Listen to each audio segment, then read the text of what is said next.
Shalom saudara-saudara sekalian, mari kita mengawali renungan online ini dengan berdoa.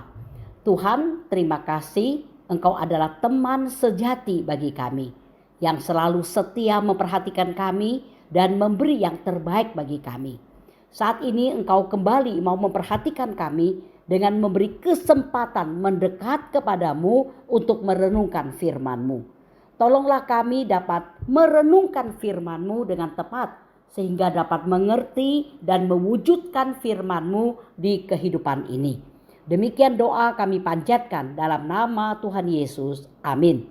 Saudara-saudara, renungan online hari ini diambil dari Amsal 27 ayat 6 yang berbunyi demikian. Seorang kawan memukul dengan maksud baik, tetapi seorang lawan mencium secara berlimpah-limpah. Saudara-saudara, kitab Amsal adalah kitab yang banyak berisi hikmat dan yang mampu memberi pengajaran berharga bagi manusia. Salah satu pengajaran yang diungkapkan di Amsal 27 ayat 6 adalah seorang teman sejati bisa memukul atau melukai atau melakukan hal yang tidak enak kepada temannya demi yang bersangkutan atau temannya tersebut mendapatkan hal yang baik.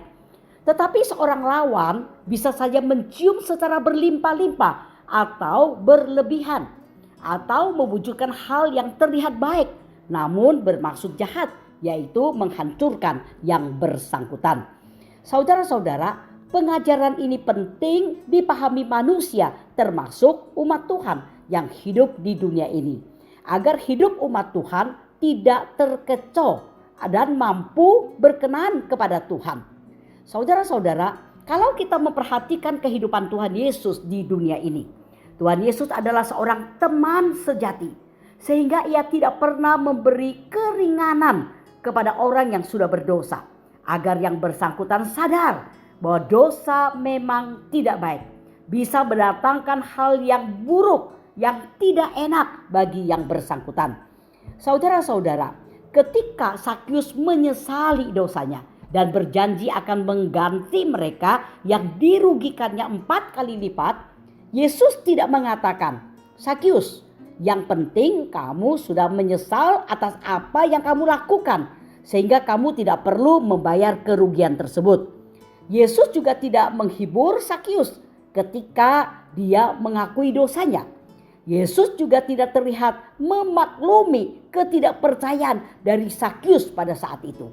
Ya, kita tidak pernah menemukan Yesus berkata, "Tidak masalah kalau kamu belum memiliki kepercayaan."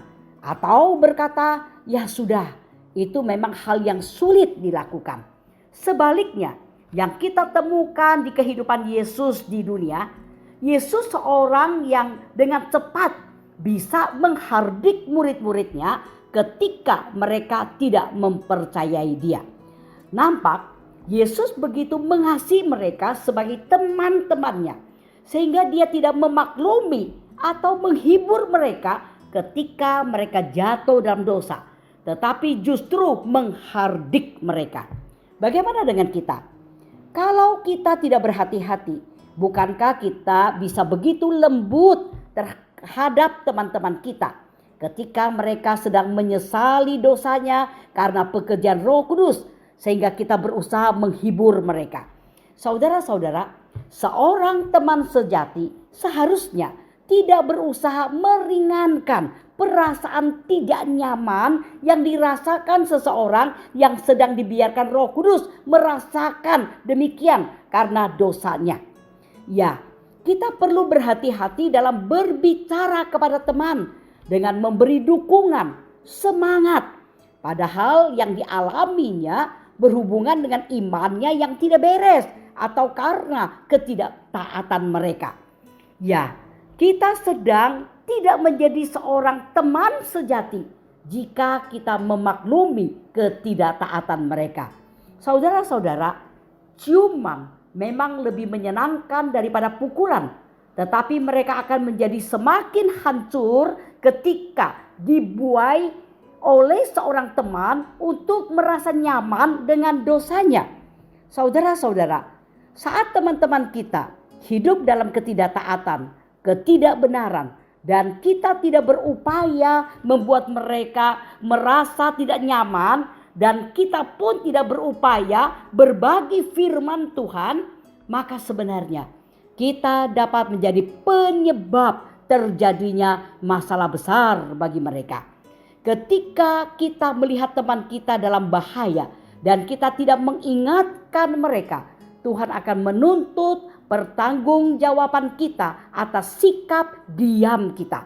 Hal ini terlihat dari Yeskiel pasal 33 ayat yang ke-6. Saudara-saudara, apakah kita bisa menjadi seorang teman yang berintegritas sehingga kita mau mengambil resiko memukul atau melukai seorang teman supaya mereka terhindar dari dosa mereka? Kiranya Tuhan menolong kita mengerti renungan firman-Nya. Amin. Mari kita berdoa. Tuhan, terima kasih Engkau kembali mengingatkan kami akan kebenaran firman-Mu. Tuhan, tolonglah kami dapat menjadi seorang teman sejati bagi orang lain. Sehingga saat mereka berdosa atau hidup dalam ketidaktaatan, kami rela menerima risiko dengan memukul atau melukai atau melakukan hal yang tidak enak bagi mereka atau yang tidak mendukung mereka. Ya, kami mau mereka menyadari dan tidak hidup dalam ketidaktaatan atau dosa lagi. Tuhan, tolonglah kami dapat menjadi teman sejati bagi siapapun di dunia ini. Demikian doa kami panjatkan dalam nama Tuhan Yesus. Amin.